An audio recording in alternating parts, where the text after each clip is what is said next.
রাজনগর থানা রোডে ড্রেন নির্মাণের কাজ শুরু, খুশি এলাকাবাসী। রাজনগর থানা রোডে ড্রেন নির্মাণের কাজ শুরু হয়েছে। বৈদ্যুতিক যন্ত্রের মাধ্যমে রাস্তার পাশে বাজারের বিভিন্ন দোকানের বাড়ির সামনের কিছুটা অংশ ভাঙ্গার কাজ চলছে।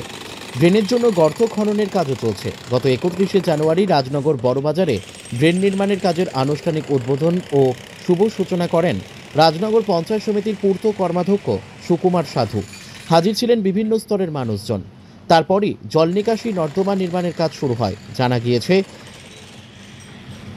1250 ফুট তথা 380 মিটার লম্বা এই ড্রেন নির্মাণে ব্যয় করা হয়েছে 35 লক্ষ টাকা। রাজনগর এলাকার একটি গুরুত্বপূর্ণ রাস্তা এটি। বাসিন্দাদের দীর্ঘদিনের দাবি ছিল রাস্তার পাশে যাতে সরকারিভাবে ড্রেন নির্মাণ করা হয়। সাধারণ মানুষের ক্ষোভের কথা বহুবার এই প্রতিবেদকের মাধ্যমে উঠে আসে মিডিয়ায়।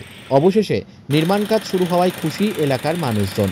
এর জন্য রাজনগর পঞ্চায়েত সমিতি ও সমিতির পূর্ত কর্মাধ্যক্ষ সুকুমার সাধুকে, ব্লক প্রশাসন, জেলা পরিষদকে এবং একই সাথে সংবাদ মাধ্যমের প্রতিনিধিকেও ধন্যবাদ জানান তারা।